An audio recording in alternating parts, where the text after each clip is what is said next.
এই ইডিয়েটটাকে এখন কান্না থামাতে বলো, বন্ধ করতে বলো। এই সবসময় আমাকে ইডিয়েট বলবে না, সবসময় আমাকে ইডিয়েট বলে। তো ইডিয়েট, আচ্ছা এত রেগে যাও কেন? ইডিয়েট মানে কি খারাপ? মানে বোকা। তুমি তো বোকাই, বোকা বলেই তো বুঝতে পারো না আমি কেন বিদেশে যেতে চাইছি। তিনি দিদির সাথে থাকবে বলে আর কি। দেখেছো কত বড় ইডিয়েট। আরে গুনগুন, সোনাদার তোমার উপর রাগ হয়েছিল, অভিমান হয়েছিল, বুঝেছো? তাই বলেছিল বিদেশ চলে যাও। অভিমান মিটে গেছে, তাই বলছে যাবো না। বুঝতে পারছো না তুমি এটা? এই দেখো না, তুমি শর্ত দিলে সঙ্গে সঙ্গে কিন্তু সোনাদা মেনে নিল। আর সোনাদা কিন্তু তোমাকে ডিভোর্স দিতে চায়নি। হ্যাঁ, এগুলো বুঝো একটু। গুনগুন, একটু তো বুঝতে হয় যে কেন সোনাদা আজকে তোমাকে ডিভোর্স দিতে চায়নি, কেন তোমাকে আটকে রাখতে চেয়েছে। আর তাছাড়া তুমিও বা সোনাদাকে কেন বিদেশে যেতে দাওনি, কেন আটকে রেখেছো বলো তো?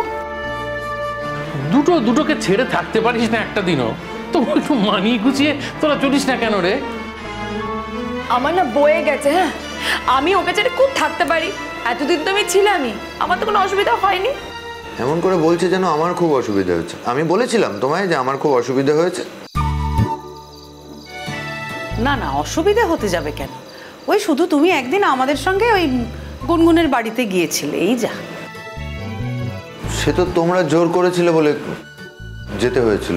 হ্যাঁ, সেই আমরা জোর করেছিলাম বলে, জোর না করলে তো যেতই না। এই গুনগুন, সেদিন যে ও গেল তোমার বাড়িতে, তারপর যে ওই আলাদা ঘরে নিয়ে গেল, মানে কথা বললো, কি বলেছিল গো? সরি বলতে গেছিল, সরি বলেছিল আমাকে। ইস, এটা তো আমরা ওকে শিখিয়ে দিয়েছিলাম। বল বাবিন, বল সত্যিটা বল। শোনো, অনেক রাত হয়েছে। হ্যাঁ, আমায় ঘুমোতে হবে, কাল ইনস্টিটিউট আছে। যাও তোমরা ঘরে যাও। এই ইডিয়েটটাকে চোখের জলটা মুছতে বলো। আমি বললে কাজ হবে?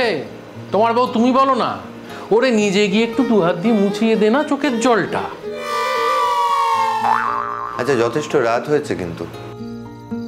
যাচ্ছি যাচ্ছি যাচ্ছি, তখন থেকে আমাদের তাড়াবার প্ল্যান করছো তো? বলতে হবে না, রাত হয়েছে, আমরা চলে যাচ্ছি, চল। এই রূপাঞ্জন, চিনি, তোমরা বাড়ি ফিরবে না আজকে? অনেক রাত হয়ে গেছে তো।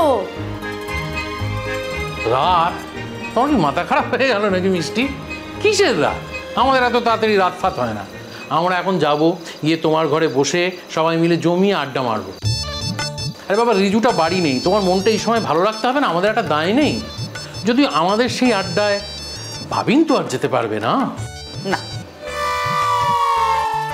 আমি যাব। অমনিও যাবে? মানে কটা বাজে সেটা খেয়াল নেই। তোমাকে যেতে দেবে না গুনগুন। কারণটা জানো তো? কারণ হচ্ছে, উনি হচ্ছেন তোমার স্বামী, যে কিনা একজন আসামি, যে কিনা মাঝে মাঝে তোমাকে আটকে রেখে দিতে চায়, এবং যার কাছে কিনা তুমিও মাঝে মাঝে আসামি হয়ে আটকা পড়ে যেতে চাও। অতএব আমরা প্রস্থান করছি সোনাদা। Good night. নিলে না তো আমাকে তাহলে তোমরা? নেব, নিতেই পারি। তুমি আগে তোমার প্রতিদেবের থেকে পারমিশন নাও। সে যদি পারমিশন দেয় তাহলে তুমি আমাদের আড্ডায় জয়েন করতে পারো। তোমার প্রতিদেবের পারমিশন ছাড়া তোমায় নিয়ে যাবো, তারপর ওর হাতে মার খাবো নাকি? পারমিশন নাও, যদি দেয় করে চলে এসো। আপাতত যাচ্ছি, ভাবি আসি রে, টাটা। চললুম, চল। তুমি কি যেতে চাও? তুমি গেলে যাব। আমার সাথে কি সাথ আছে তোমার?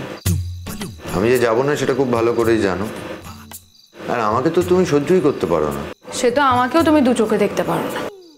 তা পারি না। তাহলে আমিও তোমাকে দু চোখে দেখতে পারিনি। সে আমি জানি। তুমি যখন আমাকে দু চোখে দেখতেই পারো না, তাহলে তুমি আমাকে এখানে আটকে রাখছো কেন? যাই আমি এখন পটকাদের কাছে। হ্যাঁ, সেটাই তো বুঝতে পারছি না, তা সত্ত্বেও কেন আটকে রাখতে চাইছি। যেদিন সে উত্তরটা পাবো সেদিন হয়তো আর আটকে রাখবো না। হ্যাঁ, আরেকটা কথা। কি? তোমায় অন্য কেউ অপমান করলে আমার খুব একটা ভালো লাগে না। তাই বারণ করেছিলাম এই বিষয়টাই না ঢুকতে, ফোন করতেও বারণ করেছিলাম। বেশ করেছি।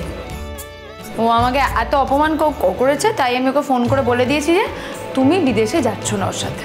তাহলে একদম আমার কাছে কান্নাকাটি করতে আসবে না অপমান করলে। কোথায় কান্নাকাটি করেছি আমি তোমার কাছে? সামনে কান্নাকাটি করছো, চোখের জল ফেলছো, খারাপ লাগছে আমার। আর ঠিক কেন খারাপ লাগে? বলতে পারবো না, জানি না। তুমি কি আমাকে ভালোবাসো? ওই একটু। আর তুমি? তাহলে আমি ওই একটুখানি। বেশ, আপাতত এতেই চলবে। ঘুমিয়ে পড়ো, রাত হয়েছে।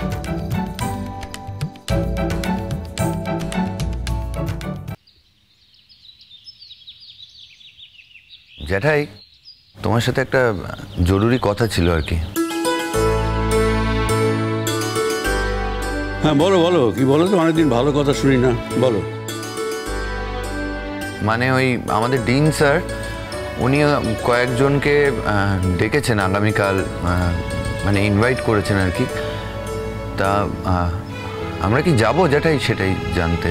তার মানে তোমাদের ডিন স্যার তোমাকে তার বাড়িতে ইনভাইট করেছে, আর তুমি বলছো যে তার বাড়িতে তুমি যাবে কি না? তুমি কি বলছো, আমি তো কিছু বুঝতে পারছি না। না মানে আসলে আমাকে তো একা ইনভাইট করেননি। তাহলে আর কাকে বলেছে? বলছি আমাদের সবাইকেই বলেছে বল। না জ্যাঠাই, গুনগুনের সাথে তো ওদের খুব একটা আলাপ পরিচয় খুব একটা হয়নি, তাই গুনগুনকে নিয়ে যেতে বলেছে। কে? তোমার দিন আমাকে ডেকে বয়ে গেছে আমার তোমার সাথে তোমার দিনের বাড়ি যেতে। হ্যাঁ, এই দেখো মা ওরমভাবে বলে না। দেখো তোমায় যদি কেউ নেমন্তন্ন করতো আর বাবিনকে যেতে বলতো, আর বাবিন যদি বলতো যাবো না, তাহলে তোমার মুখটা ছোট হয়ে যেত না? এখানে দিন কত বড় মানুষ, কত ভালোবাসেন ওনাকে, উনি যেতে বলেছেন। তা সেখানে না গেলে বাবিনের মুখটা তুমি যদি না যাও তাহলে বাবিনের মুখটা ছোট হয়ে যাবে না? হ্যাঁ বলো তুমি। হ্যাঁ এরম বলে না, যেতে হয় যেতে হয়। কিন্তু আমি যাব না, আমি কি করব? দেখেছো, এই কারণেই ওকে কথাগুলো বলিনি। এমন একটা রিয়াকশন দেবে, মেজাজটা গরম হয়ে যাবে আমার। আরে বাবা, আমার ওখানে একা একা যেতে ভালো লাগবে না। ওমা, একা কোথায় গুনগুন? বাবিন যাবে তোর সাথে। ও আবার দোকান নাকি? হ্যাঁ, শোনো, তোমরা যদি সবাই যাও তাহলে আমি যেতে পারি। আরে বাবা গুনগুন, আমাদের সবাইকে তো নেমন্তন্ন করেনি, করলে তো আমরা সঙ্গে সঙ্গে যেতাম। শোনো, সব জায়গায় এরকম করে না। উনি যখন ইনভাইট করেছেন তখন তোমাদের দুজনেরই যাওয়া উচিত। আসলে কি বলতো, যে আমাদের একটা প্রজেক্ট ছিল যেটা আমরা খুব ভালো কাজ করেছি, খুবই সাকসেসফুল হয়েছে, তাই উনি আমাদের কয়েকজনকেই ডেকেছেন, একটা ট্রিট দিতে চান আর কি। তো কোথায় হচ্ছে, ওনার বাড়িতেই কি? না, এখনো জায়গাটা কনফার্ম করেননি আর কি, বাড়িতেও হতে পারে বা অন্য কোথাও। আসলে আমাকে বলতে বলেছেন যে আমি একা যাব না, আমার সাথে কেউ যাবে। কেউ? কেউ আবার কি? হ্যাঁ, কেউ আবার কি? একটা ভদ্রতার জ্ঞান নেই। হ্যাঁ, আমি কি একা থাকি এই বাড়িতে? এখানে তো এতগুলো লোক থাকে, তো বললে তো সবাইকে বলতে হয়। হ্যাঁ, এই বিষয়ে বোকার মতো তোমার সাথে আমি কোনো তর্ক করতে চাই না, আমার কোনো লাভ নেই। সত্যি আমার মালকী ছাড়া এমন কথা কে বলবে বলো তো? হ্যাঁ সত্যি আমাদের যদি সবাইকে বলতো কি ভালো হতো বলো মা, আমরাও বেশ একটু যেতাম, দেখতাম, শুনতাম, ব্যাপারটা ভালোই হতো। হ্যাঁ ভালো হতো তোমরা গেলে, কিন্তু এটা আসলে অতটা ইনফর্মাল নয়, কিছুটা অফিসিয়ালও। তো অফিসিয়াল প্রোগ্রাম যখন আমাকে বলার দরকারটা কি ছিল? হ্যাঁ, অফিসিয়াল প্রোগ্রাম যখন তোমাকে তো একাই বলতে পারতো। আমি তোমার কে? মানে আমি অফিসিয়ালি কিভাবে রিলেটেড তোমার সাথে যে আমাকে বলতে গেছে? হ্যাঁ, একটু বুঝতে হয়। অনেক ক্ষেত্রে হাজব্যান্ড ওয়াইফের একটা ইনভিটেশন থাকে। থাকেই তো। এই তো যেমন আমার অফিসে বহু সময় তোমার মাকে বলেছে নিয়ে যেতে। মা কি গেছে? তাহলেই হয়েছে। মেজো যাবে, মেজো ঠাকুরপোর সঙ্গে একা যাবে, তাহলেই হয়েছে। তাহলে তো আমি ঠিকই কাজ করছি। এই যে শোনো, আমি না ওর সাথে একা যেতে চাই না। হ্যাঁ, তোমার মা যেতে চাইতেন না কেন বলো তো? ওই সমস্ত অনুষ্ঠানে গিয়ে আমি একটু গান টান করতাম তো, তাতে ওনার প্রেস্টিজে রাখতো, সেই কারণে উনি যেতে চাইতেন না। মিস ঠাকুরপো, তুমি একদম বাজে কথা বলো না। শুধু তাই জন্যে না, এই সমস্ত অনুষ্ঠান ওর একবারে ভালো লাগে না, আর ও একাও যেতেও চায় না। ভালো লাগে না একা যেতে, আর আমার ভালো লাগছে না, আমি যাবো না একা। তা বললে তো হয় না মা, দেখো সময়টা তো অনেক এগিয়ে গেছে। তাছাড়া বাবিন যে ফিল্ডে কাজ করে সেখানে অনেকেই তাকে ইনভাইট করবে, কিন্তু সবে শুরু, এরপর বাইরের লোকও ইনভাইট করবে, সেখানে তোমাদের যেতে হবে, হাজব্যান্ড ওয়াইফ তোমরা দুজনে মিলে যাবে। তাছাড়া সব কিছু এরকমভাবে অ্যাভয়েড করলে হয় নাকি মা? কিন্তু আচ্ছা অনেক এগিয়ে যাবে, আমি কি করে জানবো? আমায় প্রশ্ন করছো? উনি ইনভাইট করেছেন কাকে কাকে, অনেকেই যাবেন নিশ্চয়ই। কিন্তু ও তো বলছে ওখানে সবাই ইনফর্মাল অনুষ্ঠান কি কি সব হবে বলছে, আর আমি কি করবো, আমি তো কিছুই পারি না। আচ্ছা বাবিন, তুমি কত টাকা পাবে সেটা তো কিন্তু এখনো বললে না। আমার ধারণা লাখখানিক টাকা পাবো।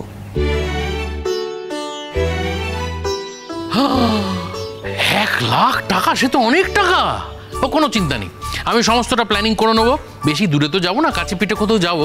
চাপ।